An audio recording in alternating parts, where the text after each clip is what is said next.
Boa noite a todos. Eu sou Oswaldo Rodrigues, da Sociedade Numismática Brasileira, e hoje temos um evento especial. E para organizar e apresentar do que se trata esse evento especial, eu vou apresentar para vocês dois presidentes. Gilberto Tenor, nosso presidente da SNB, e Emerson Pipe, que é o presidente eleito da Sociedade Numismática Paranaense. Deixo vocês com os dois agora e logo volto para começarmos nosso webinar. Senhores, boa noite a todos. Obrigado por compartilhar mais esse webinar da Sociedade Numismática Brasileira. E esse é muito especial, em homenagem aos 30 anos de fundação da nossa sociedade co-irmã, a Sociedade Paranaense Numismática. É uma sociedade que tem seus 30 anos, mas tem uma história muito grande em todo o Brasil.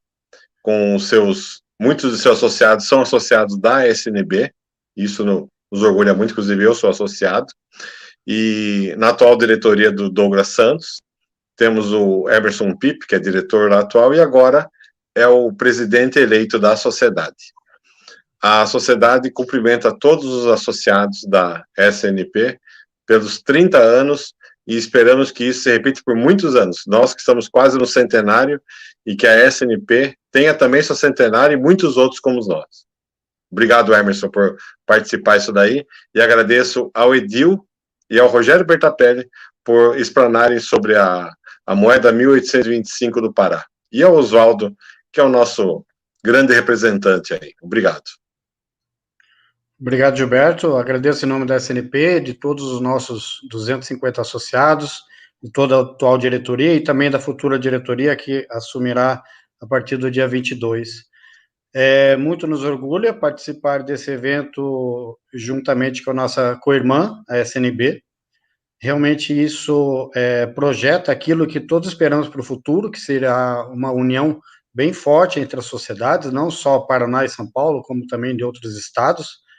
E acredito que esse evento em conjunto sirva de exemplo para muitos outros que podem vir pela frente e que com certeza virão. Não só eventos online, como livros, publicações, catálogos, palestras, tudo isso a gente espera somar, multiplicar, tanto com os nossos associados, quanto os associados da SNB, e muitos deles são em conjunto, né? A gente tem muitos associados da SNB que são nossos e vice-versa. Parabenizo ao Edil e ao Rogério, simbolicamente, o Rogério do Paraná, o Edil de São Paulo, né, simbolizando mais uma vez essa união.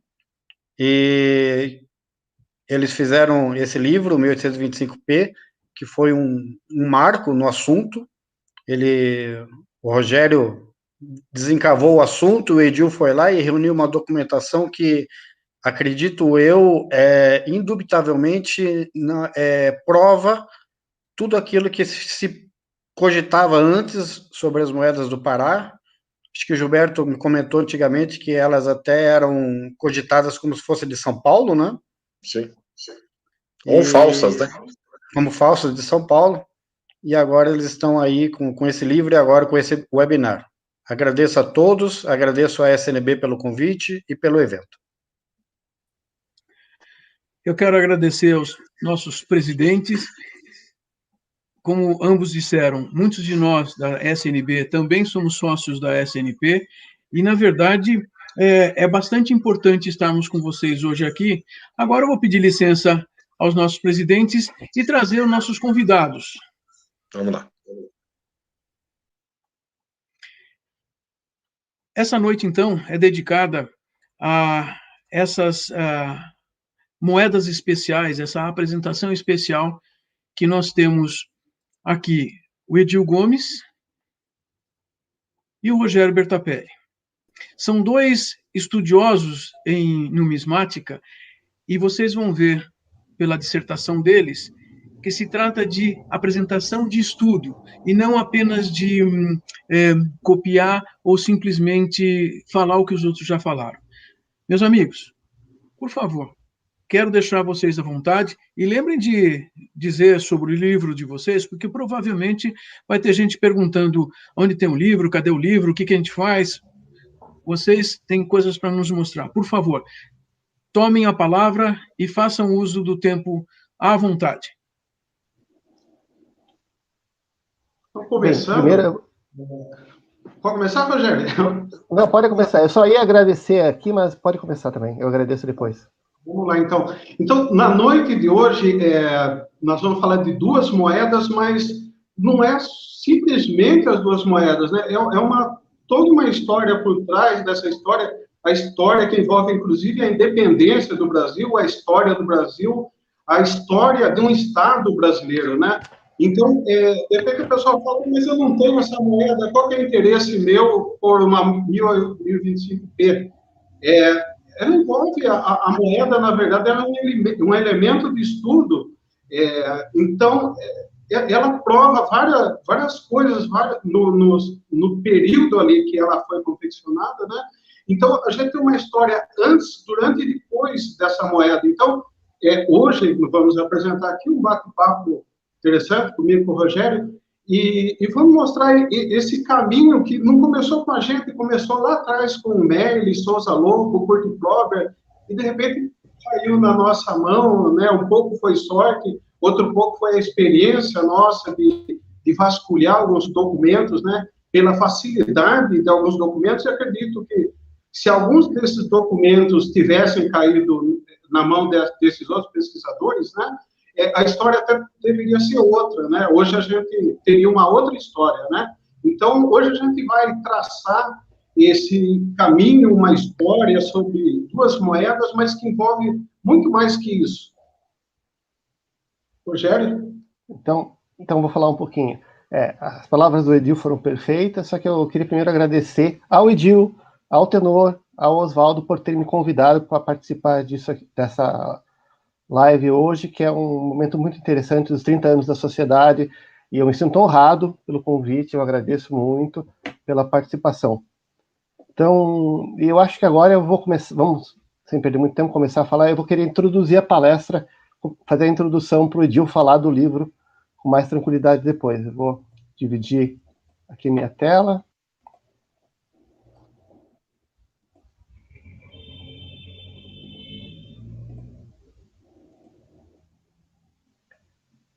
Acho que o pessoal já está vendo aí a tela, será?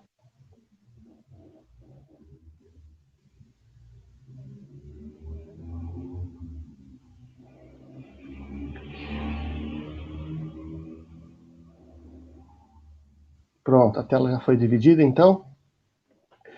Então, vamos falar hoje sobre as moedas de 1825P, né? Eu vou ter a honra de introduzir a palestra aqui sobre o livro.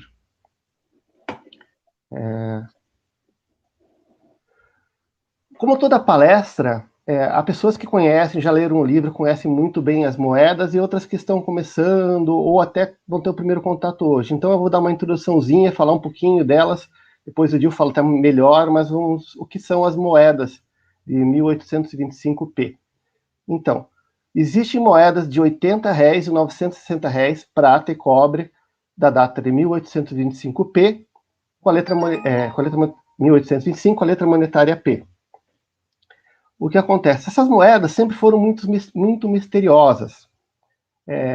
Elas eram conhecidas desde os catálogos do Julius Marley e do Souza Lobo. O que acontece? Elas sempre foram presentes nas coleções, as coleções dos grandes colecionadores tinham algumas delas, ou as duas, e basearam sempre uma dúvida. Marley pensava que era de Pernambuco, da Casa de Pernambuco, mas ela não existia nessa época. Alguns diziam, como foi dito, da Casa de São Paulo. Alguns achavam que era falsa. Aqui temos uns envelopes de época que demonstram essas dúvidas que havia. Mas vemos que elas sempre estiveram presentes já há mais de um século nas grandes coleções e sempre suscitando dúvidas da sua origem. Aqui vemos alguns envelopes que já, como foi comentado, considerava que poderiam ser supostas para São Paulo. As supostas para São Paulo são um outro tipo de moedas muito interessantes também, de origem incerta, e às vezes tentava se encaixar ali, pelo seu cunho diferente, mas ainda eram suposições, eram opiniões, e essas moedas, embora raras e duvidosas, eram sempre citadas, e os colecionadores sempre pesquisavam sobre elas. Os estudos mais completos que eu conhecia na época eram de Kurt Prober e Arthur Lerner. O que Prober não falou? Se você quer ver alguma coisa sobre moedas do Brasil, Prober falou alguma coisa. Então ele falou sobre essas moedas. E Arthur Lerner fez um trabalho muito bom. E esse trabalho foi publicado nos boletins da Sociedade Numismática Brasileira, 48 e 42.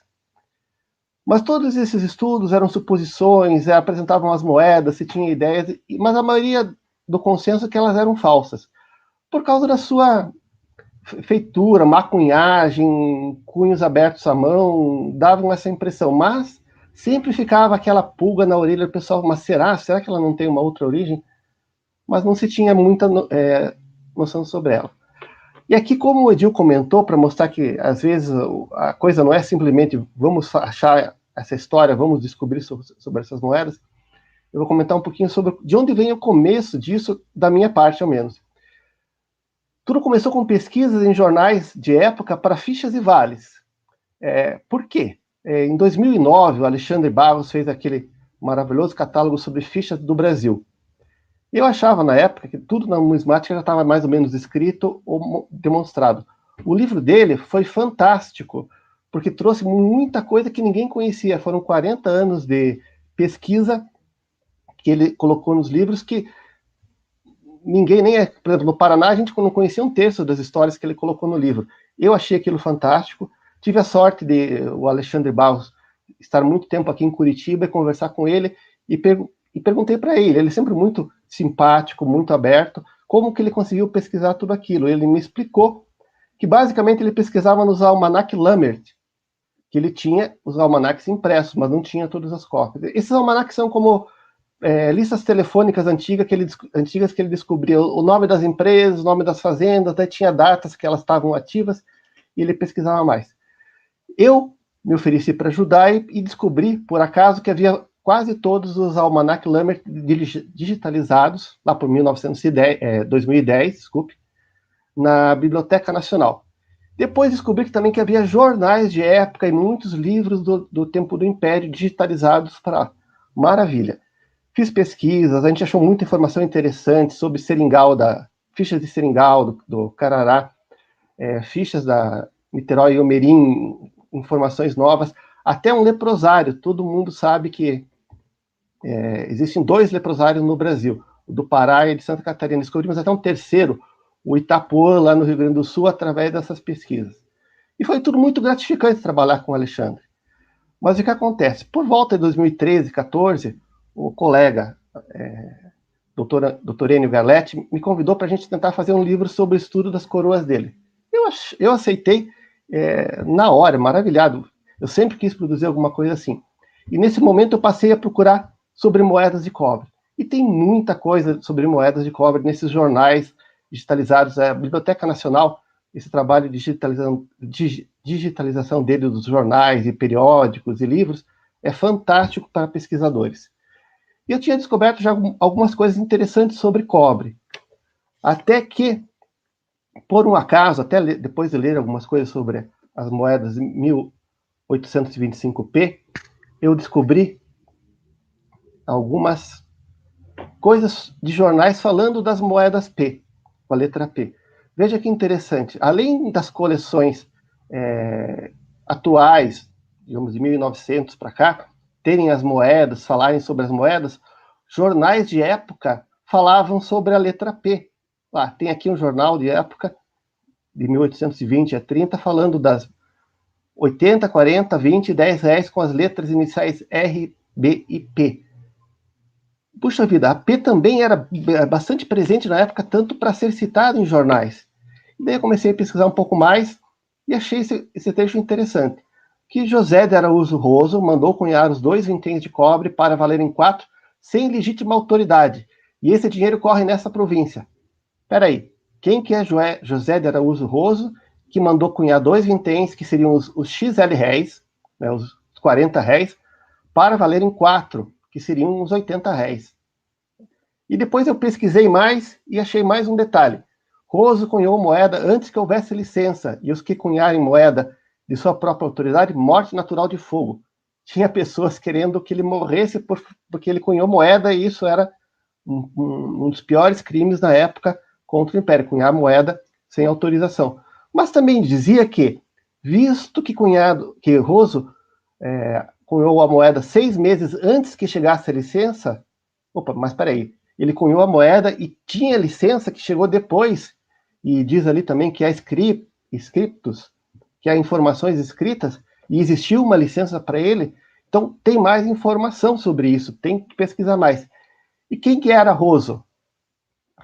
Então, aqui, eu pesquisei mais e descobri que Roso era o presidente da província do Pará, por volta de 1824 e 1825. Juntei todas essas informações, fiz um artigo no Boletim da Sociedade, falei sobre as moedas lá, sobre as coleções do Maile, do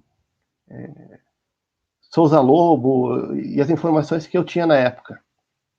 E isso saiu no Boletim 62 de 2015, no Boletim de julho, na verdade, de 2015, da Sociedade. Eu fiquei entusiasmado, fiz o texto lá e esperei. Só que eu fiquei frustrado, porque 2015 foi o ano que nós lançamos o livro das Coroas do Cobre que eu estava falando. Eu achava que depois de lançado o boletim, as pessoas iriam falar sobre as moedas. Lançamos o livro, eu e o doutor Endo, falamos muito sobre moedas, mas ninguém falava sobre as 25P. Uma ou outra pessoa só que questionava, né? Era uma pena.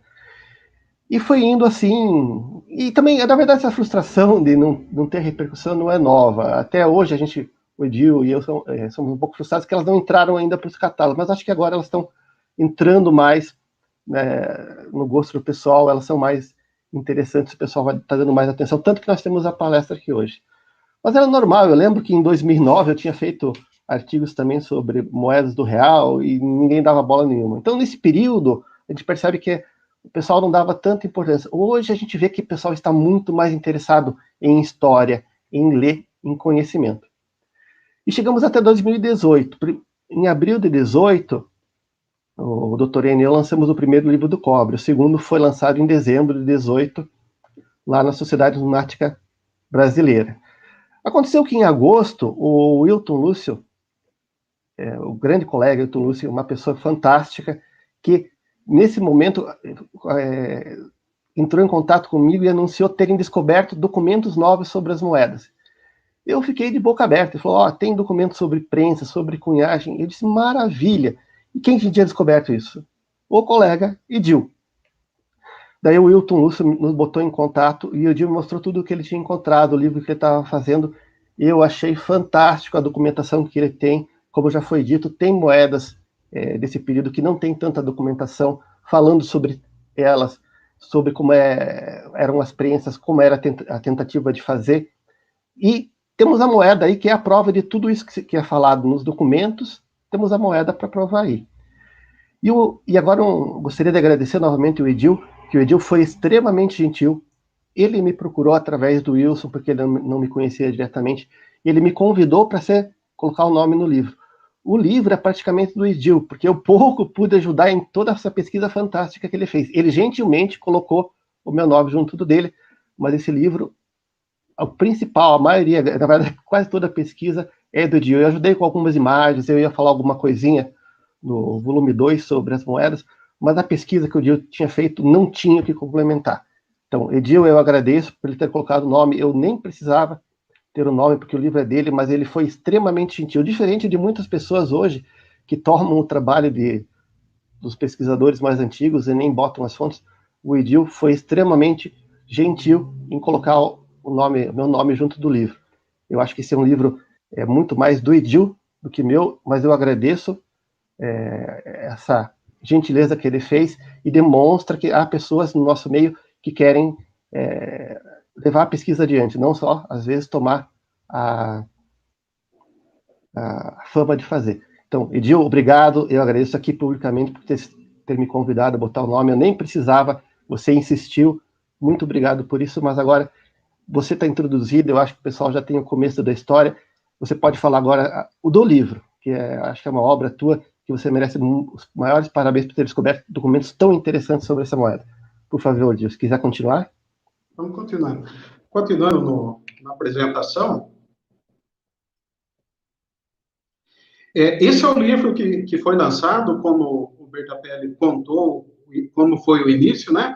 Eu vejo o seguinte, eu vejo como a descoberta sendo do Bertapelli, e eu ter tomado aquela história e foi como um quebra-cabeça. Eu fui pesquisando, fui procurando e fui juntando as peças desse quebra-cabeça e fui vendo que que teria um sentido. Num determinado momento, eu cheguei a passar algumas coisas para o Bertapelli, ele sabe disso através do Hilton, e realmente ele estava muito atarefado, mas a história, ele tomou uma proporção tão grande que eu não consegui parar mais. Eu acordava, almoçava, jantava pensando nessa história. E foi dando certo, eu fui pesquisando nos locais corretos, para mim chegar, na verdade, ao que está no livro, foi muito mais coisas, mas algumas coisas não tinha nexo para entrar na história. Por exemplo, uma cunhagem de um período, vamos por aí, longe da moeda, que o ponto principal ali, a chave que a gente tinha, o ponto de partida era a moeda, as duas moedas, não tinha nem o que ver. Aí começou a aparecer outros nomes, outros presidentes de províncias, de província do Pará, que começaram a entrar na história, tem a história da independência do Brasil. Então, daqui para frente, tanto eu como o Rogério, vamos continuar aqui, e vamos passar algumas dessas coisas que tem no livro, e só um resumo, na verdade, né? Até quem quiser se aprofundar, todo esse material já tem no livro, tem a classificação das peças. Então, o que nós fizemos, na verdade? O que foi feito? Eu não descartei toda a pesquisa feita até quando o livro foi publicado. Então, eu puxei desde a primeira citação dessa moeda do Júlio Smelly, Souza Lobo, Cor de Cobre, e vim vindo nos catálogos que apresentavam nos arquivos, não cortei nada. Então, o que cada um pensava, era falsa, era de São Paulo, é americana, é europeia. Então, todo aquele material, e todos eles entravam em discussão, todos eles concordavam que era uma moeda rara, mas, assim, ninguém chegou numa conclusão de bater e falar, é isso. Até que alguns estudaram, chegaram mais longe, acredito que até por algumas peças que tiveram em mãos, né? Mas, assim, eu acredito que eu tive um pouco de sorte de achar as pessoas certas e conhecimento, conseguir encaixar as peças desse quebra-cabeça. Faltam algumas peças, ainda faltam, lógico que faltam, mas ele tem, essa moeda, eu costumo dizer que é o seguinte, ela tem mais documentos do que algumas peças oficiais. Então, a complementação, a pesquisa não acabou ainda, ela continua, tem várias coisas novas que não estão nesse livro, que vão entrar em outra oportunidade, né? Então, a pesquisa em si, ela não acaba. Começou lá com o Júlio Smelly, estamos conversando isso hoje, amanhã aparece outra moeda, aparece um outro documento preservado, e a história é isso, a gente deixar para os próximos, para os outros pesquisadores, para os outros numismatas, né? Então, falando isso do livro, né? Passando o slide, vamos dar sequência do que a gente vai conhecer no livro, né? Primeiro, o seguinte, devemos conhecer o cenário da época como estava o Brasil, como estava o Pará. Então, o Pará era a província mais afastada da corte, que ficava no Rio de Janeiro. Existia uma falta muito grande de moedas para o comércio, por ser uma cidade portuária, então o comércio era bem intenso, existia um sistema de navegação naquela região, né? Foi a última província a aderir à independência do Brasil. Por incrível que pareça, o Pará era mais próximo de Portugal do que do Rio de Janeiro. Então, ela foi a última província a fazer parte da independência do Brasil, né? A comunicação era muito difícil com a corte, né? Havia um pedido constante de envio de tropa para conter revoltas naquela região. A gente sabe, depois, um pouquinho mais à frente, houve a revolta da Cabanagem e outras revoltas naquela região. E houve um pedido de se cunhar a moeda na província, houve esse pedido para a corte. Conhecendo aqui o mapa da época, a província do Grão-Pará, para a gente ter uma noção, era a maior província do Brasil em termos de territorial. Ele ocupava uma região enorme ali, né? E por incrível que pareça, uma coisa que poucos sabem, em 1825 foi criado o título de princesa do Grão-Pará para Maria II, filha de Dom Pedro I. Então, essa criação desse título, a gente já percebe que havia um movimento separatista naquela região e havia pensamentos, como que a gente faz para que isso não ocorra? Então, esse título foi criado especialmente para essa província, não foi à toa. Quem assumiu esse título foi a Maria II, filha de Pedro I, e Pedro II também assumiu esse título de príncipe do Grão-Pará. Mudando aqui, dentro do livro e dentro de qualquer pesquisa, eu acredito que não devemos ter somente uma linha. No jornal O Farol Maranhense foi a primeira linha de pesquisa, mas não basta só isso. Teria que ter mais documentos oficiais. Então, eu busquei em livros, achei o MHN, ele publicou 3 livros em comemoração à independência do Brasil, onde ele acabou juntando várias atas desse período, de 1822 a 1824, a troca de correspondência dessas províncias. Eu comprei esses 3 livros, juntamente com mais uns 20 livros que falavam do Pará, e nesse eu tive a sorte de, no finalzinho quando se falava do Pará, ter ali umas 6, 7 cartas de troca de correspondências entre a província do Rio de Janeiro com a província do Pará. E isso ligado a esse assunto, por exemplo, pedindo-nos a cunhagem de moedas, o Pará pedindo, o Rio de Janeiro respondendo,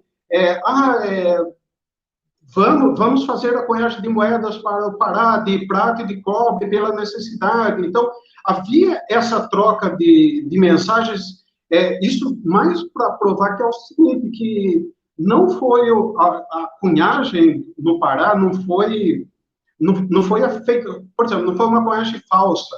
Eu classifico como uma cunhagem emergencial. A corte sabia que o Pará precisava cunhar moedas. Aqui num dos documentos, em outro documento, aqui é uma ata do Pará, um pesquisador está fazendo um trabalho de história no arquivo do estado do Pará, ele deparou com alguns documentos, ele não é numismata, ele não conhece moedas, mas ele juntou alguns documentos e incluiu num trabalho científico dele. Ele colocou uma linha lá, está falando da cunhagem de moeda do Pará. E só isso, né? Aí entrei em contato com esse pesquisador, que ele estava no Pará, mas agora ele está em São Paulo. Entrei em contato com ele e ele falou, olha, eu tenho alguma coisa que eu devo ter guardado, sim. Aí demorou, eu cobrei umas 2, 3 vezes, já estava até não acreditando mais, mas ele me mandou daí, eram 4 ou 5 atas do Pará, e algumas delas falavam, nessa data mesmo, 1825, falando da cunhagem da moeda no Pará. Então, esses manuscritos foram transcritos, eles têm no livro também, tem ele transcritos falando o teor inteiro de toda essa história.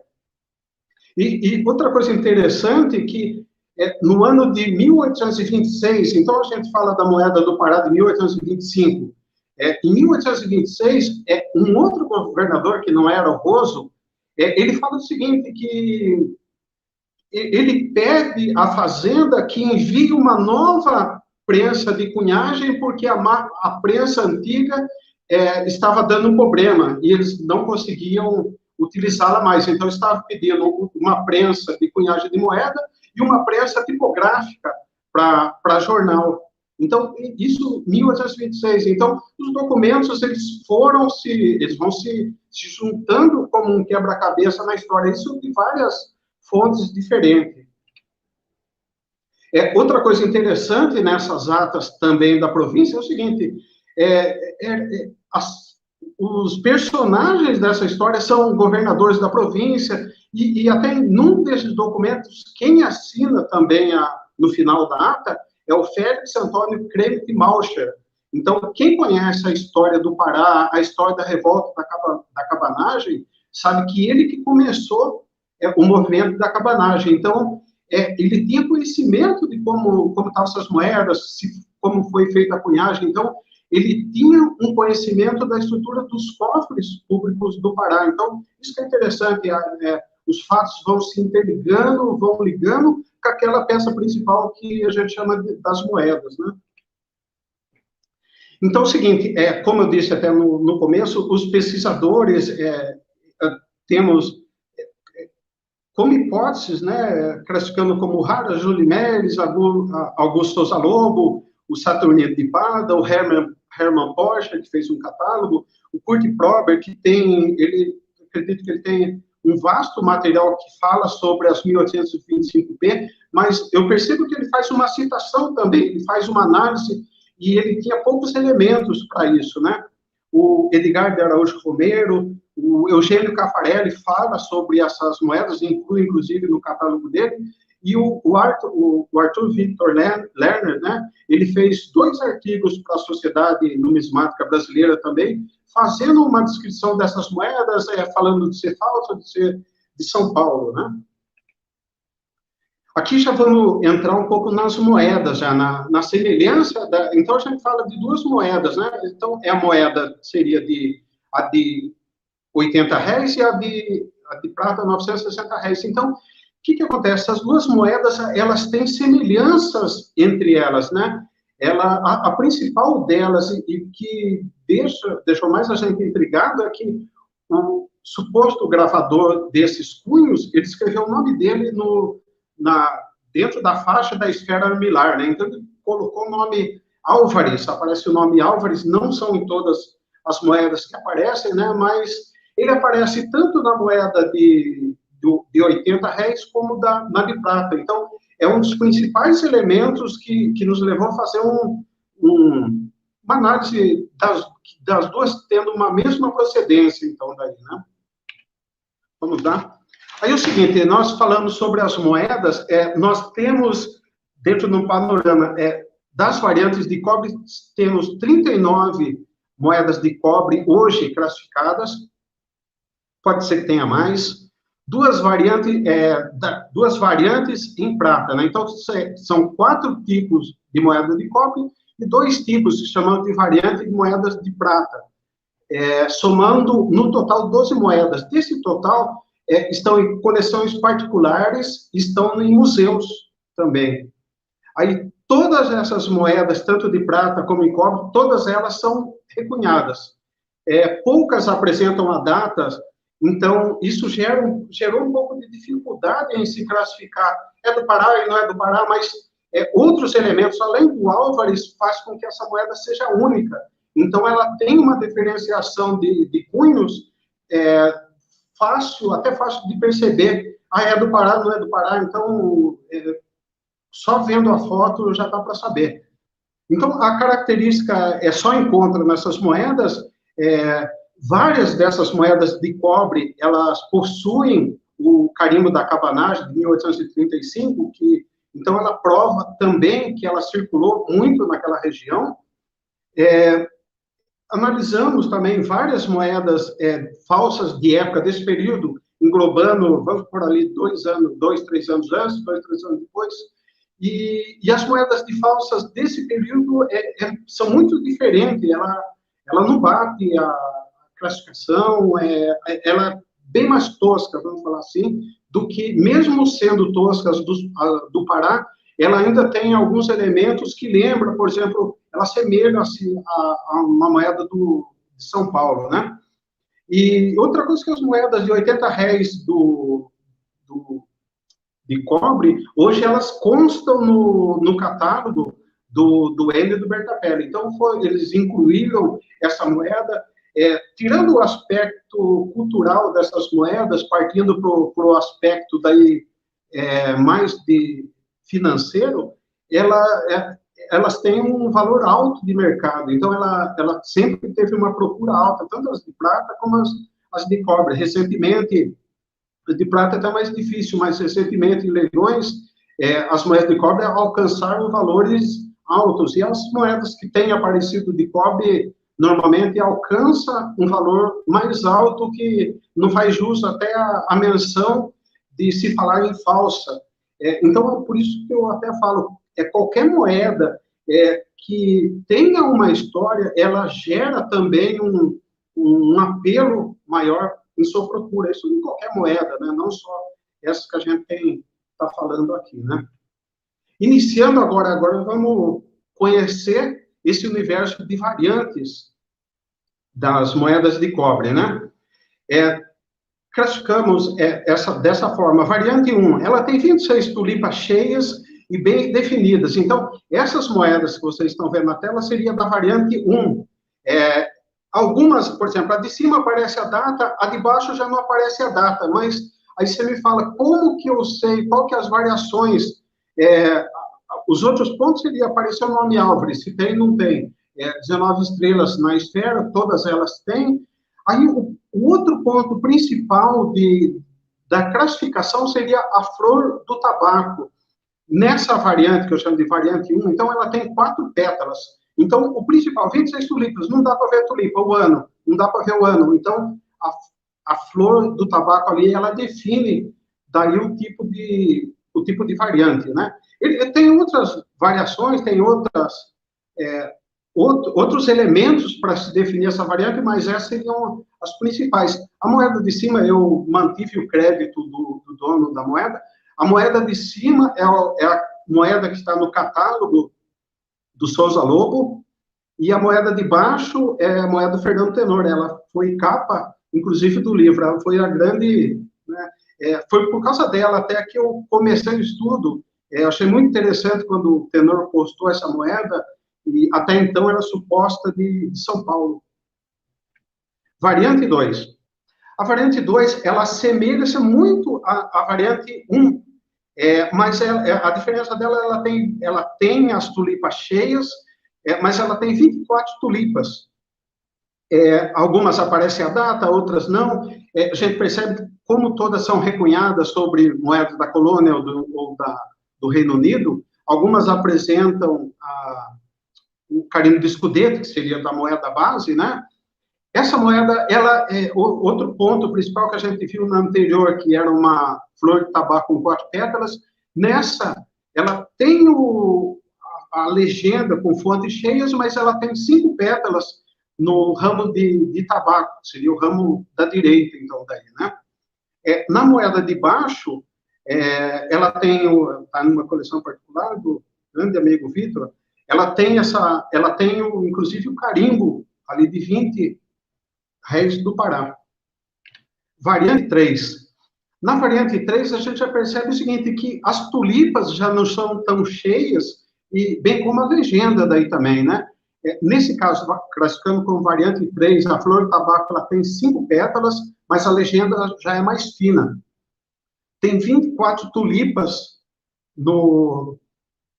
na contagem. Algumas dá para contar, algumas não dá para contar, então, só que ela tem outros elementos que dá para se verificar essa moeda, né? A moeda de cima também é da coleção do Vitor Fogaça, a moeda de baixo está lá em Portugal, que é do Serrano Neto. Variante 4, então, seria a última variante das moedas de cobre, né? Ela se assemelha à anterior, que ela tem a legenda mais fina. A única coisa é que ela tem 22 tulipas 22 tulipas, né? Aí tem legenda mais fina, algumas têm a data, outra não tem a data, e a flor de tabaco, nesse caso, ela tem 5 pétalas. Outra variação que a gente diferencia, variante 3, variante 4, eu até não citei, mas a variante tem 3, ela tem o S de Petros e o S do Brás, ela é invertida. Então, até vou voltar um pouquinho para poder apresentar. Até o Bertapelli vai falar depois, mas então, vou deixar para ele. Depois ele fala sobre essa variação nessa legenda, né? Que ela tem o S invertido. Então, essas seriam os quatro variantes que a gente conhece de cobre. Dentro dessas variantes, ela tem também algumas variações de anverso de um, né, reverso do outro. Então, tem uma outra classificação também que a gente já está trabalhando nisso, a classificação de bases também, para se ter uma noção qual é o tipo de moeda que foi usado como base, mais uma do que outra. Então, hoje a gente já tem um universo que já conseguimos fazer isso, né? Então, esse foi um perfil que eu passei das moedas, a questão do livro, e passando pelas moedas de cobre, né? Agora passo a vez de novo ao Alberto Pérez, ele vai fazer a sequência, agora que ele fez um confronto de cunhos de material, né? Agora ele vai estar passando. Então, tem que dar parabéns para o Edil, porque ele não está tentando classificar uma moeda, é 1/3 de moeda, é meia moeda pela cunhagem, é muito difícil, né? É bem complicado, né? Mas acontece justamente que, vendo esse trabalho, conversando com ele, existia um caso dos 960 réis, os de prata, né? Que são dois tipos, todo mundo que viu o livro ou já viu as imagens, são esses dois tipos bem diferentes entre si, que são mais diferentes do que iguais. Por quê? Porque um normalmente é sobre 8 reais e outro é sobre 5 francos, uma moeda que não é sempre recunhada em 960. Um tem a legenda com letras grossas, tulipas grossas, e a outra é bem fina, as letras, finas as tulipas. E acontece que, por volta de 18, 19, depois do livro, eu me encontrei novamente com o colega Hilton Lúcio, e essa moeda da direita, sobre 5 francos aqui, é dele. E ele me perguntou, Rogério, você acha realmente que elas são tão diferentes, elas são ligadas? Eu disse, olha, para mim elas são por um motivo, mas elas têm tantas mais diferenças do que similaridades, eu preciso de mais argumentos, tem que achar mais moedas para a gente ver mais, quem sabe aparece, como acontece nos 960, mistura anverso e reverso, a gente prova que as duas são da mesma origem. Mas qual que era a principal diferença das moedas? Embora aqui talvez não dê para ver muito bem, as de 8 reais tem o Álvares, as de 5 francos não tem o Álvares. Então elas eram mais diferentes que iguais, mas elas tinham uma característica que é comum a todas as 1825P, que é o florão aqui no lugar da flor de fumo. E a sem o Álvares também, apesar de ser 4 e 5 pétalas, tem isso. Então, quando eu olho isso, para quem eu também mexo com 960, classificação de variante, eu digo, quem fez essa moeda aqui, esse cunho, na verdade, fez imitando a do Álvares, não pegou uma moeda normal, porque aqui agora nós vemos uma flor de fumo de um 960 normal. É totalmente diferente. Se quem fez a sem o Álvares copiou para mim de um exemplo da com o Álvares, senão ele faria a semelhante. E aqui vale até agora um detalhe. Tem também, vou falar superficialmente, é uma opinião particular minha, nós temos algumas moedas de 1826P. Na minha opinião particular, elas não estão ligadas, elas são falsas. Por quê? Porque não são recunhadas, o cunho não tem nenhuma semelhança, e principalmente, apesar de dessa aqui não dá para ver, o fumo lá imita as moedas normais de cobre. Ela não tem aquelas pétalas. Então as P, na minha opinião, até que o Edil desencave algum documento e a gente muda de opinião, porque sempre é possível, mas nesse momento, só para deixar o ponto, as 26P de cobre para mim são falsas, porque elas são totalmente diferentes. Mas voltando às moedas de 1825, eu reparei, como o Edil falou, nessa moeda lá, o Petrus com S invertido, das novas imagens, e eu olhando com aquele olho de quem vê 960, comecei a pensar, quem abriu isso, abriu à mão, porque quem tem punção de letra, o S, mesmo que você inverta o S, ele sai S, que nem o 8. Então, essa pessoa não usava punção, abria a mão mesmo. Se percebe, se você conhece um pouco mais de moeda, já viu moeda normal, moeda falsa, essas letras, esse cunho foi aberto à mão, essa pessoa não tinha punções, por isso que ele errou o S ali, inverteu. Mas, de repente, pensando nisso, eu me toquei de uma coisa.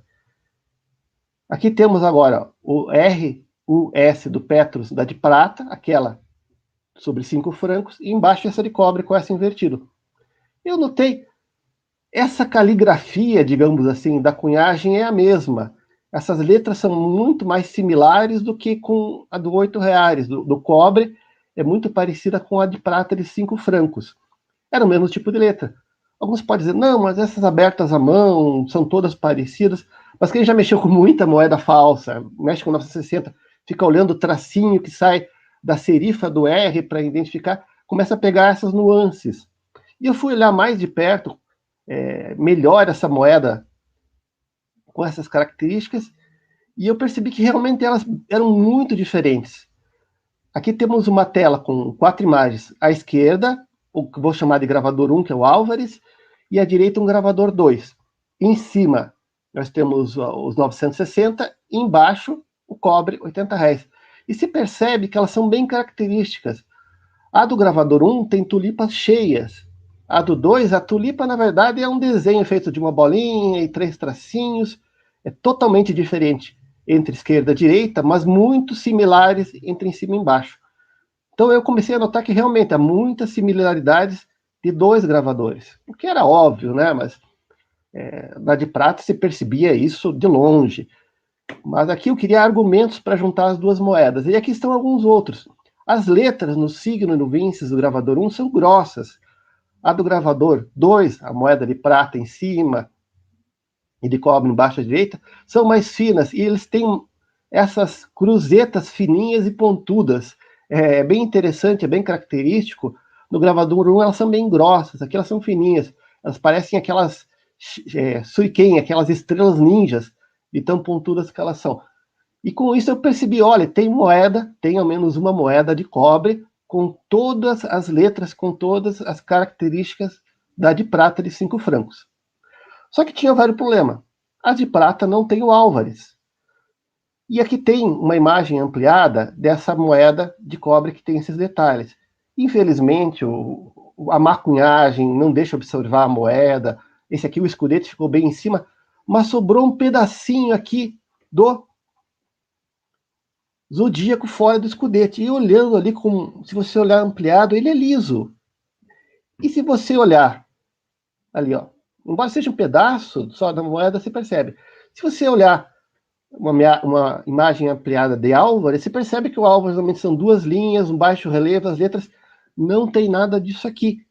Então, ainda temos que achar mais moedas, ainda uma visão pessoal, mas eu penso seriamente que essa moeda de cobre, que tem essas características da moeda de 5 francos, de R$8 sobre 5 francos, também aparecem moedas de cobre. E também há moedas de cobre que não tem o Álvares, na minha opinião. Nós vamos encontrar algumas moedas aí. Essa aqui tem um pedacinho, mas eu acho que dá para perceber que não se nota as letras.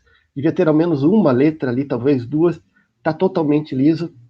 Então, às vezes quem tem a moeda pode perceber ou apareçam novas moedas, que seja possível, apesar da cunhagem, apesar do escudete estar sempre ali atrapalhando, que se note se não tenha o Álvares. Mas, na minha opinião, há moedas de prata e cobre agora, sem o Álvares no zodíaco. E aqui nós temos, então, as 2 moedas, os 2 tipos em cobre, que são do gravador 1 Álvares, e, na minha opinião, o gravador 2, quem seria?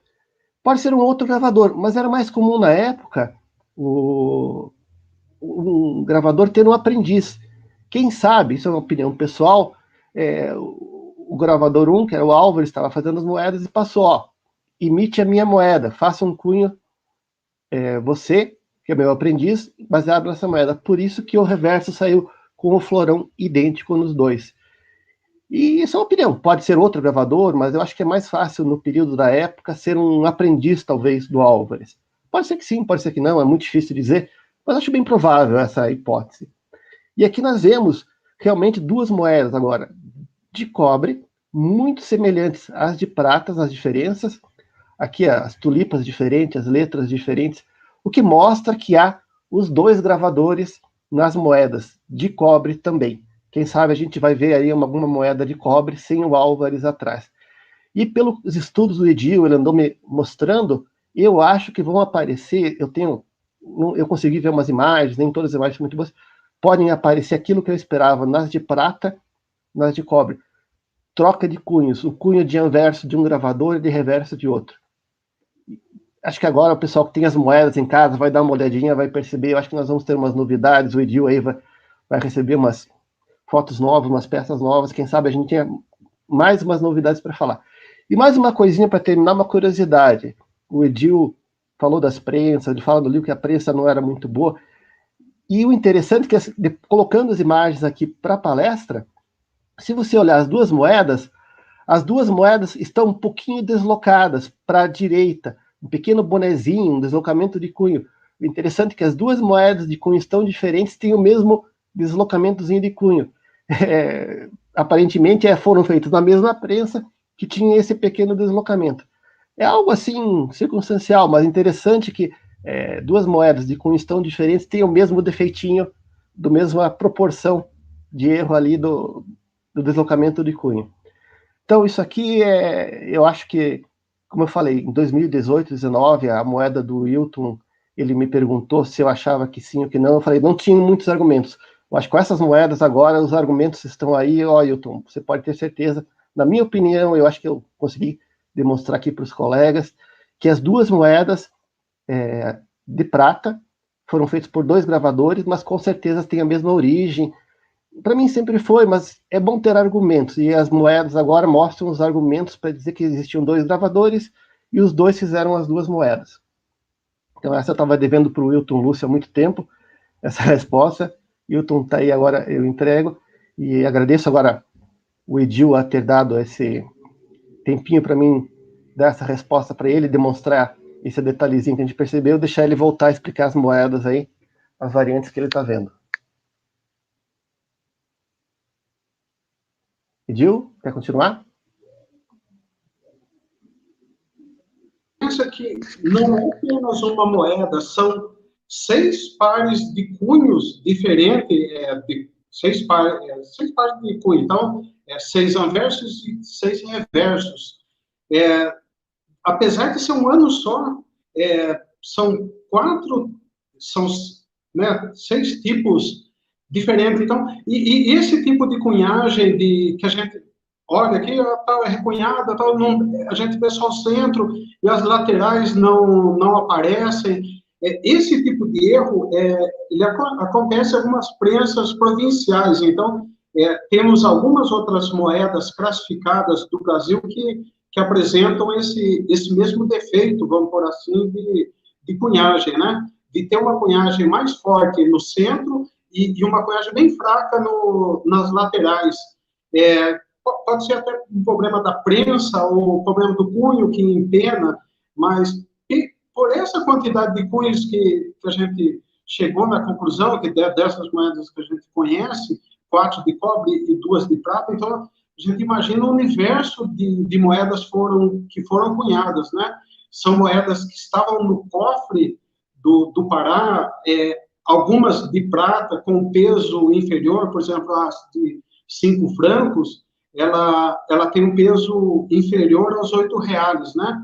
E as moedas de cobre, que já estavam com o valor deflacionado ali pelo tipo, por elas serem da colônia e do império. Então, a aceitação era mais difícil. A gente conhece isso na história das moedas do Brasil, que em algumas regiões elas não tiveram boa aceitação. Então, essa foi a forma de também, por exemplo, se pegava um R$40 ou um R$20 e se recunhava no R$80. Então, só aí já teria, né, um lucro naquela cunhagem, né? R$960, mesmo caso, né? O R$8 valia bem menos do que o 960 já cunhado, né? Aí, o que me perguntam quando se mostra uma moeda, é do Pará ou não é do Pará? Como a gente viu, nem todas as moedas são bem cunhadas, então ela tem ali um pulo do gato, que eu falo, para classificar essa moeda, que a maioria, quase 90% para mais, ela tem essa característica. Então, a característica principal dessa moeda seria aqui a variante 1, 2, 3 e 4, isso falando de cobre, ela tem ali o seu ramo de tabaco, ou com 4 pétalas, ou com 5 pétalas. Isso é a única moeda que eu cheguei a ver, o Berta Perli também, que se assemelha mais próximo a isso, seria uma moeda de São Paulo, mais ou menos nesse mesmo período. Mas se a gente for puxar todas as outras moedas de qualquer período ali, a gente fala do Império, né? Nenhuma delas apresenta essa característica de um trevo de 4 folhas, que costumam dizer, ou se não a flor ali do tabaco de 5 pétalas. Então, ali seria o ponto principal, seria o pulo do gato, que em todas as moedas, naquele ponto ali, tanto o carimbo de escudete, tanto a cunhagem, acaba não afetando essa parte, né? Agora vamos entrar, então, nas moedas de prata. São bem fáceis, são só 2. Então, a gente conhece a variante 1, são 24 tulipas cheias, né? A primeira de cima pertence ao Irley, e a de baixo, ela está no MHN. Eu tive que pedir até autorização para publicação. Essa de baixo, inclusive, ela consta no catálogo do Júlio Smelly, né, a de baixo. Então, ela tem 24 tulipas cheias, semelhante à variante 1 e 2 das moedas de cobre. Todas elas apresentam a data, na verdade, né? As moedas de prata, elas sofreram menos na cunhagem, então acredito até que, pode ser até que as de pratas foram cunhadas primeiro, né? Então, essa é o que a gente imagina, né? Pelo tipo de cunhagem, pela forma que elas estão.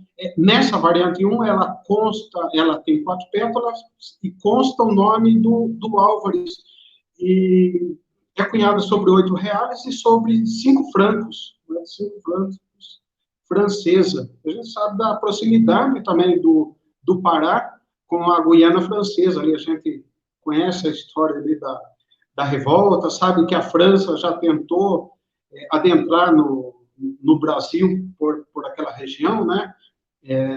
Inclusive, temos a medalha da vitória de Cayena, né?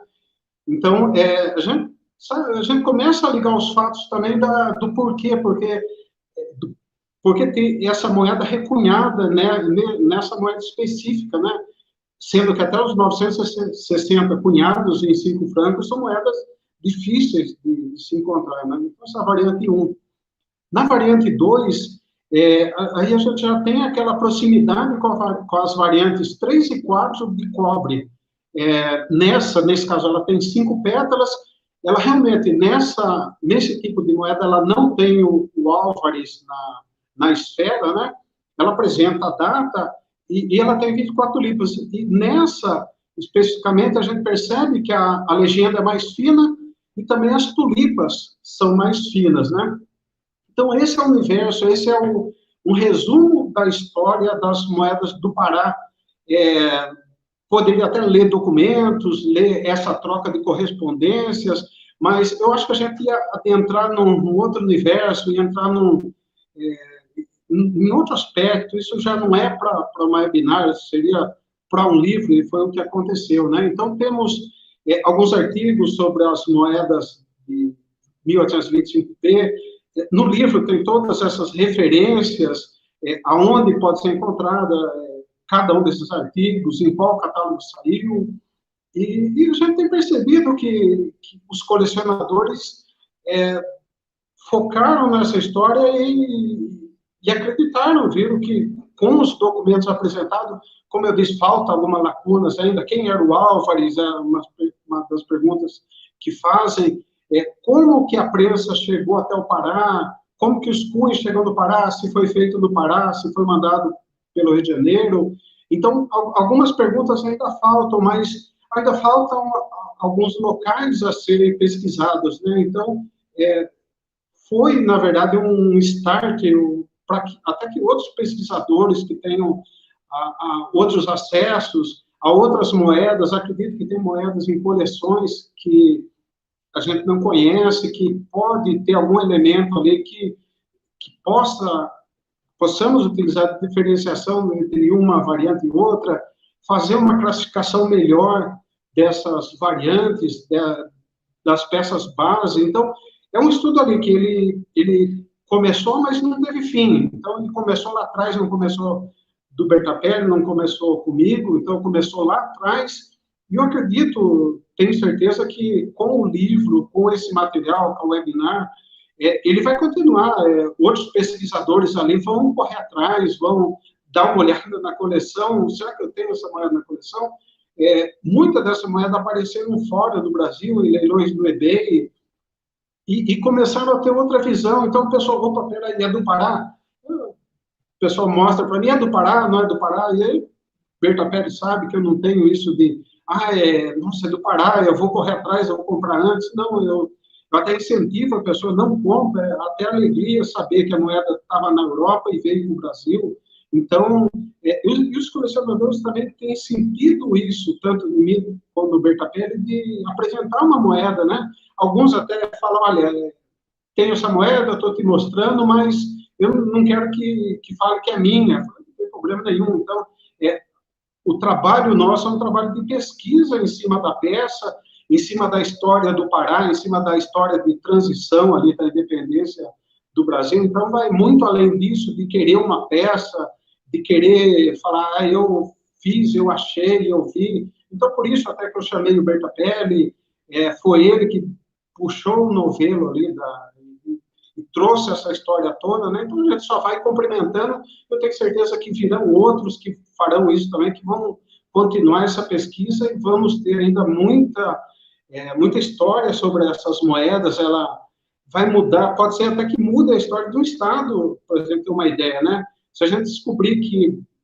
no Pará, não digo teve uma Casa da Moeda, ele cunhou uma moeda emergencial, então ali ele puxa também a história do Estado, puxa a história do Brasil, altera a história da numismática. Então é um assunto interessante, não só pelas moedas, mas pela história que ela traz e traz para cada um, mesmo que não tenha moeda ali.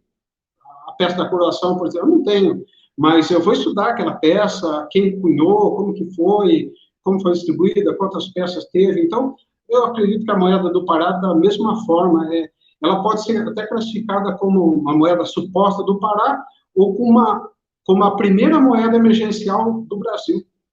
Então, é isso que eu tinha que passar, o Bertapelli também passou.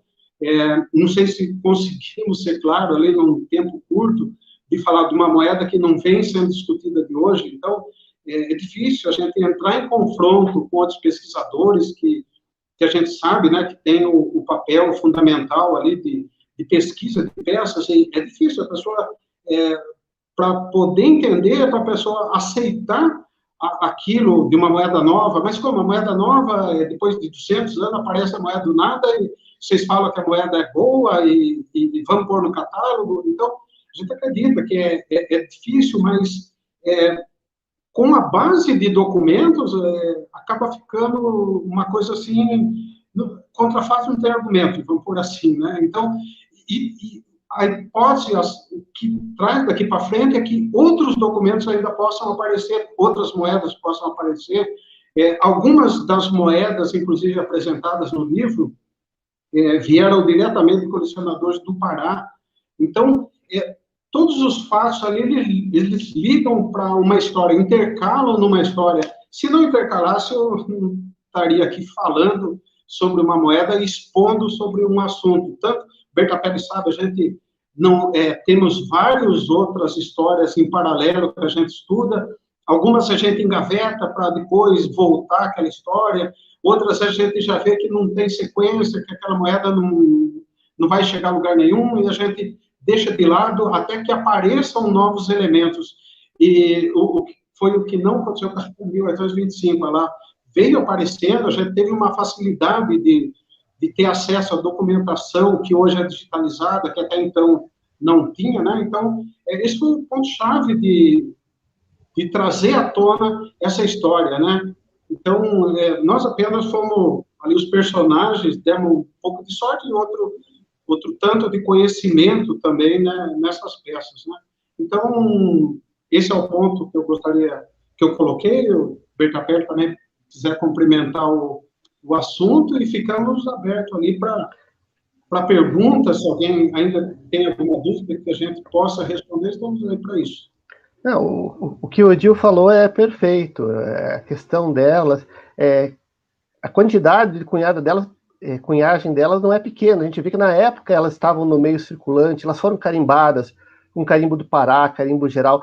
Elas faziam parte do meio circulante de maneira bem forte. O que sobrou para nós hoje foram poucas, mas elas estavam no meio. Você vê que no jornal lá falava-se na época que já tinha letra B, R, B e P. Então ela não era uma moeda que já era rara. Na época ela era bem conhecida e circulava essa moeda. Ela fazia parte do meio circulante ali do Pará, do Nordeste, de maneira bem significativa. Então ela era uma moeda bem usada. Não chegaram muitas a nós hoje, mas se nós vemos a quantidade de moedas que tinha na época, as que chegaram para nós é uma fração, é uma boa representação. Mas elas, as 25P, na época eram, na minha opinião, né, que a gente vê, elas eram muito presentes no meio circulante lá, elas eram importantes na economia do Pará e no Nordeste, lá, como o Edil falou, muito bem comentado. E como ele falou também, vai ter muitas coisas novas. Sempre essas moedas, o pessoal fala de patacão, que cada patacão é uma, né?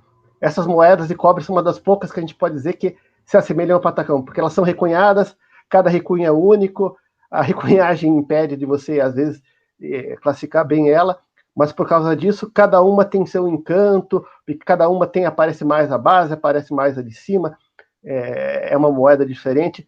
Ela, além de ser uma moeda interessante, ela é tão especial como o patacão, porque cada uma é uma. Quem tem uma, a dele é única, com certeza. E isso dá um brilho maior para ela.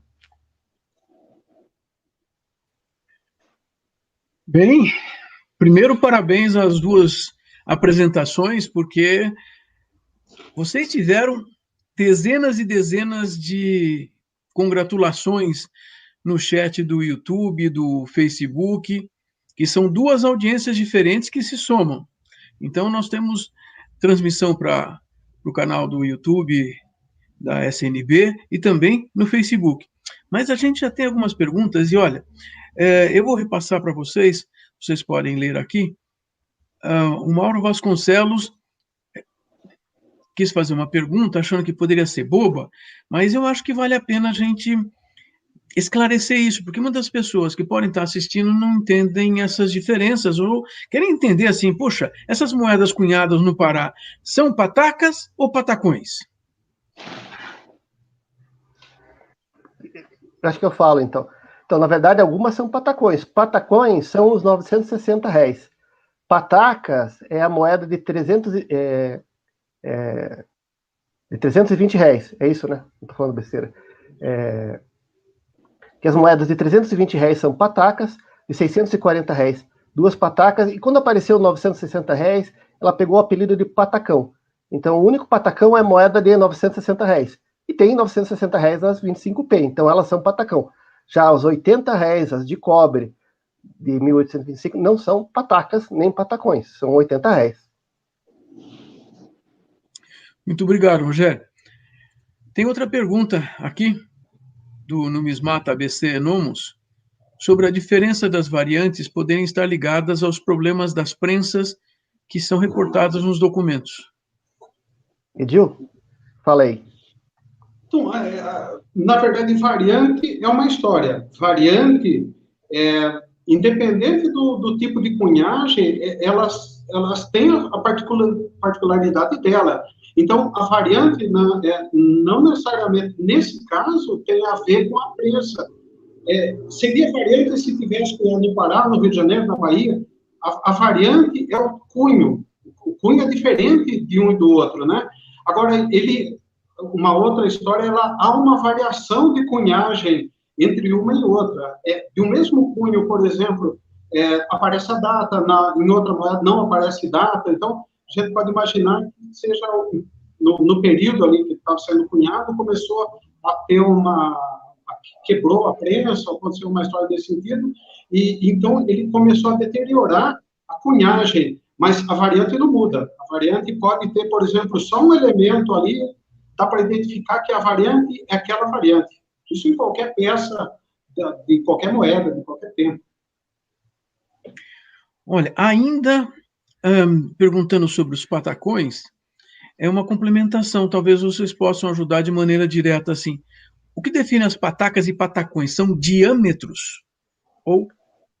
É o valor delas. A pataca é o valor de R$320. Então, foi como falado. Uma pataca são R$320. 2 patacas são 640. Patacão foi o apelido que foi dado às 3 patacas, que seriam, né, 320, 640, 960. Seriam 3 patacas, mas eles deram o nome de patacão. Ficou um apelido. Então, pataca e patacão corresponde ao valor delas. O patacão é o apelido que foi dado aos 960. Então, patacas são moedas de R$320. Essas são as patacas. O pessoal, às vezes, fala que dá esse nome para qualquer moeda, mas, a rigor, patacas são R$320 e patacões é o apelido dos R$960, né? 3 patacas. Mas também é verdade que os diâmetros são diferentes e os pesos são diferentes. Sim, tem razão, claro. Uhum. Bom, enquanto posso até repassar alguns parabéns que vocês receberam aí, até de maneira longa, não só um parabéns, olha só, o Josué Trindade de Campos, que creio seja do Rio Grande do Sul, está aí parabenizando vocês. E muitos estão aí falando do como foi bom estar ouvindo vocês. Ainda tem uma questão aqui, essa é uma questão longa. Bom, além de agradecer e tal, ele quer fazer 2 perguntas. Dandan. Uma delas a respeito de qual é o valor monetário das 960 e dos R$80 na época. Eu acho que ele quer dizer qual é o poder de compra comparado aos dias atuais. Vocês têm uma ideia disso? Poder de compra de moeda dessa época é muito relativo. Uma coisa que eu aprendi com o tempo é que, naquela época, a mão de obra era muito barata e a matéria-prima era muito cara. O papel, o metal era muito caro. Então, é difícil comparar, eu acho que preços assim. O que eu digo que eu não tenho assim, nenhuma comparação de preço para dizer. Agora, que os valores variavam, sim. É uma coisa até interessante. Eu tenho, como eu falei, eu acho que eu li milhares de páginas de jornal de época, e a gente está muito acostumado à nossa maneira de ver o dinheiro, que o dinheiro que vale R$10 é R$10, está rasgado no meio, eu colo a R$10. Na época, o dinheiro tinha muito ágio e deságio. Quando o ouro era escassa, o ouro tinha ágio. Quando a prata era muito comum, ela tinha deságio.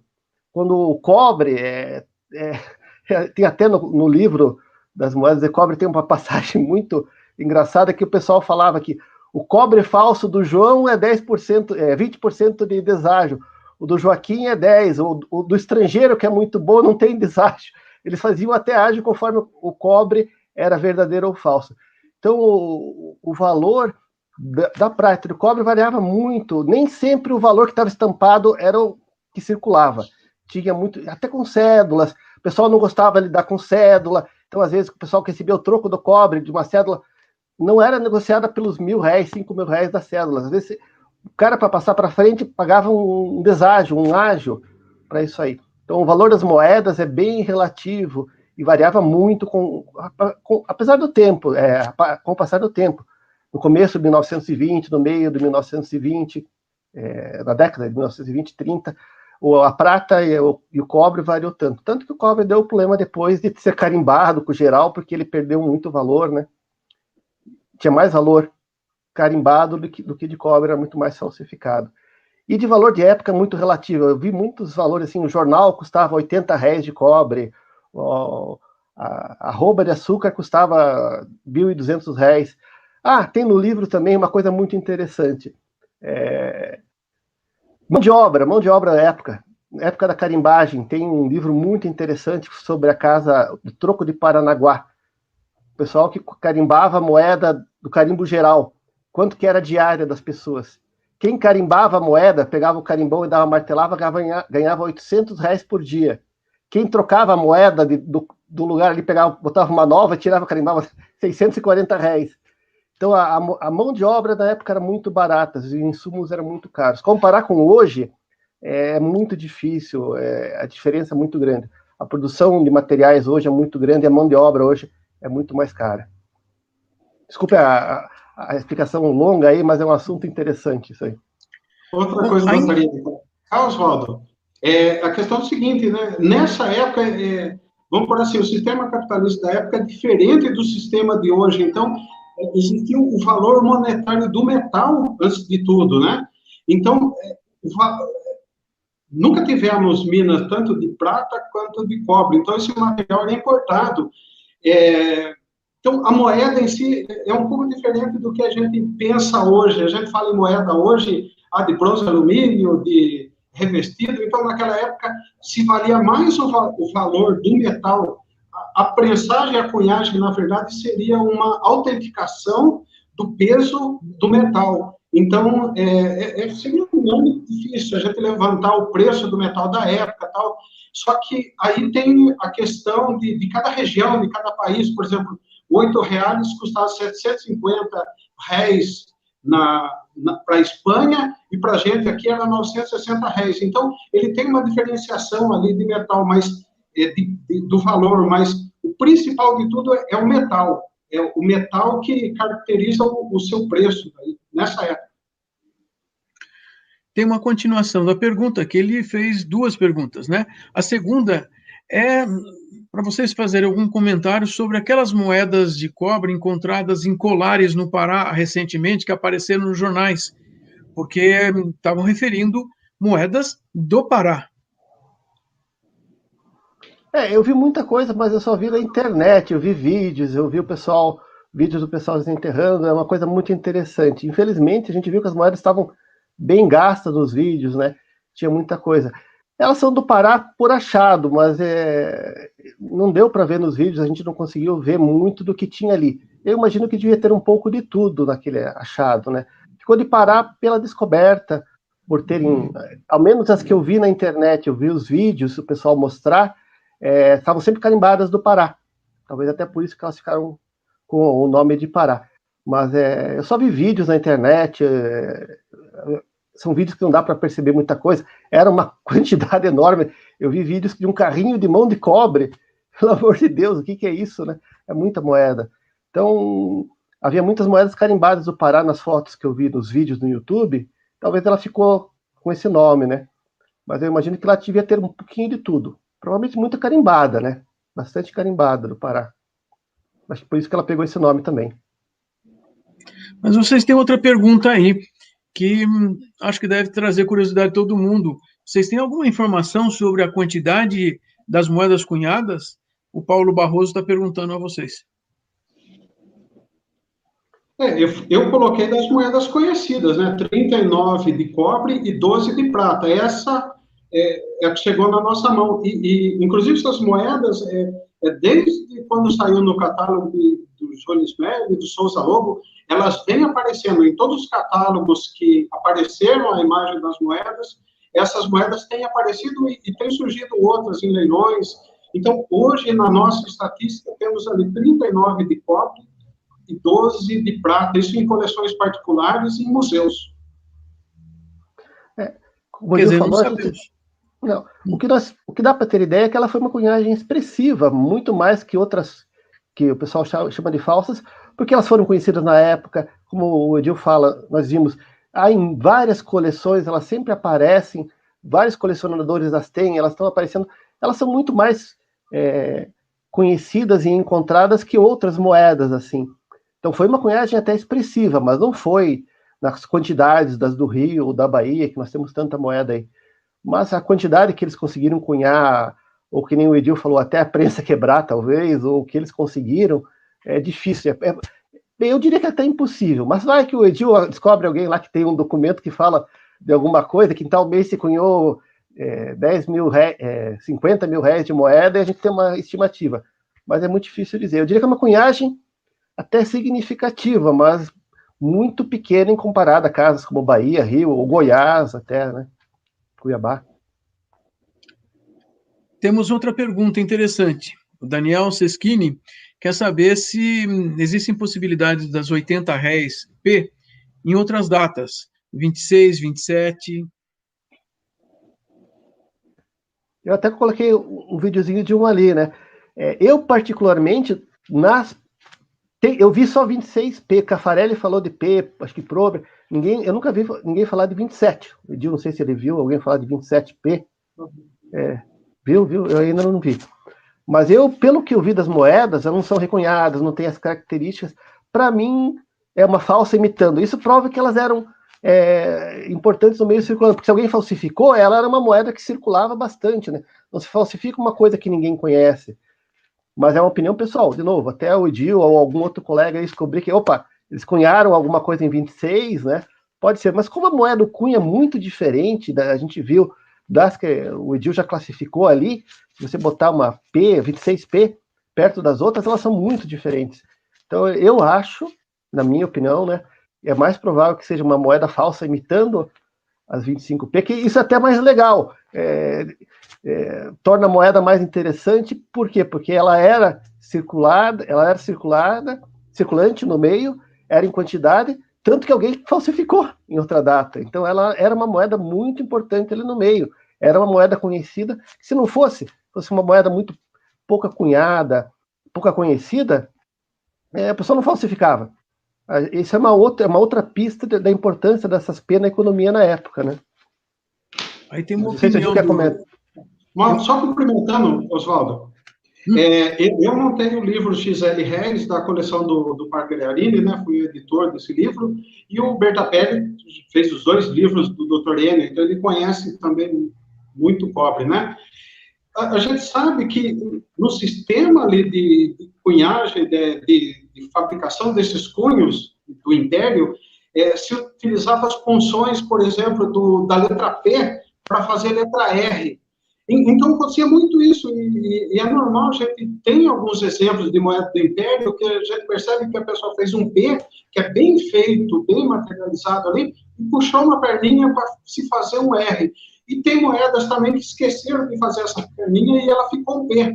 Então, eu não achei nenhum documento, nenhuma ligação tanto nessa que apareceu 1826P, como a 1827P. Pode ser que tenha, pode ser que a cunhagem tenha se prorrogado, pode ser, mas não quis encher linguiça falando até de uma coisa que não tem comprovação, né? Isso precisa de uma comprovação científica, uma coisa em documento, até porque 26 e 27P, ela é completamente diferente, é um outro cunho, não tem nenhum elemento que se remeta às 1825P, as 6 variantes de 1825P. Olha, tem uma pergunta. Vocês já tocaram no assunto um par de vezes essa noite, mas eu acho que talvez possamos fechar mais esse assunto de uma maneira sucinta.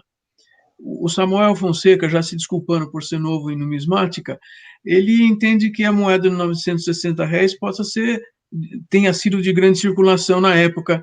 Por que existem tão poucas? Essa tem uma história interessante.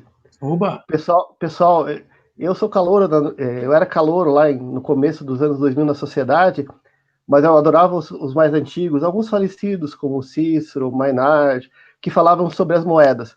Uma história que o pessoal contava é que muitas histórias de barricas de moedas de prata, tanto do Império quanto dos 960, indo para Eberle, no Rio Grande do Sul, fazer faqueiros. Então, essas moedas, pessoal, há 50, 100 anos atrás, o pessoal derretia as moedas. Moeda de prata era para derreter. Até na época, eu achei já documentos de época que o pessoal falou, vendo um faqueiro de prata muito bom, feito de pesos espanhóis. O pessoal na época não tinha, ia fazer uma joia de prata, um candelabro de prata, ele não comprava uma barra de prata, ele derretia a moeda. Isso já na época.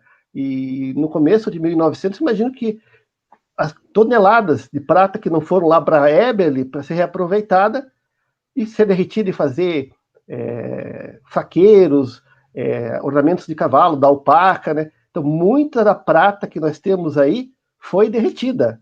Eu imagino quanta prata não virou faca, não virou faqueiro aí nas décadas de 20, 30, 40, ou até mais recente. Eu ouço histórias que muitos compram prata em moeda para fazer foguete, fogos de artifício. Nossa, que dó que dá ouvir essa história. Mas acontece. Então, muita coisa se perde, é derretida, é usada para outra função. Por isso que temos tão poucas hoje. Acho que alguns já conhecem mesmo, sabem essa história de derreter a moeda para usar para fazer uma joia, por exemplo, né? Edilson, você ia colocar alguma coisa? O Berta Pérez já colocou, é metal nobre, né, a prata, né? Então, a gente já conhece a história de ourives, ou mesmo, vamos supor que eu acho uma moeda de ouro, eu identifico que a moeda é falsa, mas o peso dela vale mais do que a moeda, né? Então, né, tem sentido, né? E isso é o pensamento dos colecionadores, né? Então, muito poucas sobraram justamente por causa disso. Se moeda boa já se fazia joia, já se derretia, imagina uma suposta falsa, né? Sendo de prata. Recentemente aconteceu uma coisa interessante, o preço da prata deu uma disparada e começou a aparecer no mercado gente vendendo as moedas de prata MBC como prata, porque valia mais vender prata do que vender moedinha por moedinha. Isso recentemente, estou falando há um par de meses, né? Então, essa história de moeda para derreter até tem uma interessante. Meus pais contam que os avós tinham moedas, provavelmente libras, que eram as mais comuns, né? Moedinhas de ouro guardada para os filhos. Quando os filhos casavam, davam para os filhos derreter, fazer as alianças de casamento. Segundo a minha mãe, a aliança dela foi moeda derretida. Se o Ourives derreteu ou deu outra lá, mas foi dada uma moeda de ouro para o Ourives para fazer as alianças de casamento dos dois. Então era muito normal se usar essas moedas, e muito do ouro e da prata, que o Edil falou, é o metal, foi usado, derretido para fazer outras coisas. Teve uma época que a moeda não era mais nada do que prata e ouro ali para ser usado. O pessoal não tinha uma visão numismática de coleção, né? E até porque tinha muita coisa, que nem nós vemos o inox hoje, quem não tem uns quilos de inox em casa, né? Inox é muito comum, quem sabe daqui a 100 anos o inox seja raro. Mas acho que nem lá, porque tem tanto inox, pelo amor de Deus. Aparentemente, esse tipo de aço que foi usado nas moedas, ele teria que passar por todo um processo de melhoria, porque, de alguma forma, parece que ele não é aceito pela CSN para ser derretido. Não é o ideal para derreter. Então vai sobrar muita moeda. Olha só. Mais alguma? Gente, só mais parabéns a vocês. Agradeço a todos pelos parabéns, agradeço por terem assistido aqui, né? Novamente agradeço ao Oswaldo, ao Edil, ao Tenor por ter me convidado a participar. Eu me senti honrado aqui poder falar junto com vocês sobre essas moedas, que a gente gosta tanto, a gente tem paixão por elas. Podia falar aqui 3 horas sobre elas, mas o tempo não permite, né? Mas é muito gostoso conversar aqui com vocês, com os colegas que têm o mesmo entusiasmo, o mesmo gosto, né? Pelas moedas. Uma das coisas importantes que vocês nos mostraram aqui, TRF, não sei se é um Tribunal Regional Federal, não, depois ele pode aparecer aí e nos contar, mas ele apontou uma função muito importante do que vocês trouxeram, a aula de história, ou seja, a moeda, ela representa uma série de coisas. Em nenhum momento vocês estavam se vangloriando do preço de uma moeda, o valor de uma moeda de compra e venda, vocês estavam contando como ela pode ter sido feita, como é que a importância que ela tinha, como é que ela apareceu naquele momento histórico. Isso é uma coisa importante. E eu acho que por isso que tem os parabéns dessas pessoas todas aí para vocês, porque afinal vocês conseguiram trazer para nós como é que a gente tem as moedas funcionando. Isso é uma grande verdade, eu lhe digo. Depois que eu entrei na numismática, eu aprendi muito mais de história do que todos os meus anos de colégio e faculdade. Eu sei muito mais de história pelas moedas hoje do que eu aprendi estudando. Não fiz história, né? Não fiz um curso específico, mas com certeza aprendi muito mais com as moedas sobre a história do Brasil, que é mais brasileiros, né? Do que eu aprendi na aula, na escola. Verdade. E aí já tem um recado para vocês. O Matheus Dantas diz assim, que vai financiar o segundo livro de vocês, hein? Olha aí, Edil, maravilha. Então, mas falando do livro... Coisa, até que me fala, Oswaldo, é o seguinte, você não vai conversar com o autor do catálogo tal para incluir essas moedas tal? Eu isso não é nosso papel. Nosso papel ali é de mostrar o valor cultural da moeda, né? Aí o que vão fazer, o mercado até já aceitou essas moedas, você vai colocar, não vai colocar? Nunca foi a nossa intenção, nem minha, nem do Bertapelli, em trazer essas moedas, né? Se fosse, a gente ia sair comprando todas as moedas antes e depois lançar o livro. Não foi isso que aconteceu. Mas a pergunta sobre o livro de vocês, está difícil de encontrar, né? Onde nós tivemos algumas centenas de pessoas assistindo ao vivo, e provavelmente a gente vai multiplicar isso muito nos próximos dias. O vídeo fica gravado no YouTube. Vão querer saber, assim, esse livro está onde? Como é que as pessoas acham? Mostra o livro aí para a gente. Aí o Edil que vai ter que dar uma mostrada aí. Esse livro eu já mostrei no começo, lá na apresentação, né? Esse livro, só para outro fato interessante, ele foi escrito, eu mostrei Bertapelli, ele aprovou, até porque ia sair o nome dele, né? Esse livro foi doado, os direitos autorais dele foram doados para a Sociedade Numismática Brasileira. Então, a SNB, ela fez a impressão e todo o recurso arrecadado nele foi para a SNB. Então, ele perguntou para mim quanto eu recebi, quanto o Rogério recebeu. Recebendo nada, só gastamos na pesquisa. Então, nada mais justo, esse livro, então, ele não ganhei em cima dele, ele foi doado. O livro XL Reis, que eu fiz a montagem, foi doado para a SNB também. Então, esse recurso foi todo doado para a SNB. A SNB hoje eu acho que não tem mais esse livro. Quem pode ser que tenha, que pegou uma parte, daí também que foi presidente na época, tinha empresa, é a ATP. Então, a ATPnumis.com.br, que é uma empresa do Tenor e do Bruno Pelizari, né? Que vende livro, eu acho que eles tinham uma pequena tiragem ainda que resta. Foram feitos 350 livros, então acredito que são muito poucos. O livro ficou raro já. Bom, e vocês têm até gente do Paraguai assistindo. O Raul Lazaro é um grande pesquisador, escreve em quantidade, e ele está para inaugurar a revista de numismática paraguaia. E, Raul, vai convidar os nossos amigos aí para escrever também? Bom, vocês trouxeram essa história da numismática brasileira, essa história associada às moedas. Eu gostei muito do que você falou, Rogério, que assim, a gente aprende, às vezes, mais história através da numismática do que com uma aula expositiva.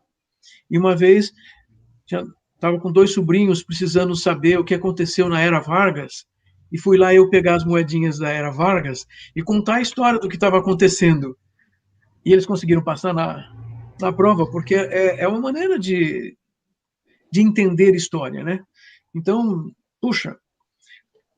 Com a moeda na mão, você tira a história do livro e coloca ela na tua mão. Ó, essa moeda é desse período, isso. Quando aconteceu isso, essa moeda que era usada, você torna uma coisa que está num livro, uma coisa real na mão de alguém, é outra coisa, a pessoa vê de outra forma, né?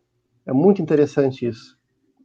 Bom, acho que podemos dar por terminado, acho que falamos bastante, vocês contaram uma série de coisas, tivemos várias perguntas, e quem assistir essa discussão, essa apresentação no YouTube, também pode deixar as perguntas lá, porque eu sei que os autores vão estar lá respondendo, porque nós estamos sempre interessados em ver essas coisas continuarem, né? E vocês têm um recado do nosso presidente aí, né? O presidente Gilberto Tenor deixa um recado para vocês. Em nome da diretoria associados da SNB, agradecimentos aos amigos Edil e Rogério. Sempre grato. Eu já agradeci umas 2, 3 vezes, mas agora eu agradeço uma 4ª e uma 5ª. Eu que me sinto honrado por participar aqui com vocês. Vocês são fora da curva, no bom sentido. E isso significa, então, que vocês colaboraram com o colecionismo nacional hoje, apresentando esses estudos, já vem de publicações há algum tempo, Então, vocês têm como participar. Muito obrigado mesmo e nos vemos numa próxima oportunidade. Boa noite a todos. Continuem seguindo a SNB aqui no YouTube. Nesses próximos dias, na próxima semana, teremos mais entrevistas com numismatas e também começaremos a apresentar alguns museus que trazem coisas de numismática que nós precisamos saber para ir lá ver. Fiquem de olho, sigam-nos, se inscrevam no canal da SNB aqui no YouTube e nós vamos continuar trabalhando para a numismática ser algo cultural e muito satisfatório para cada um que vai ver as suas moedinhas em casa. Até mais. Boa noite a todos.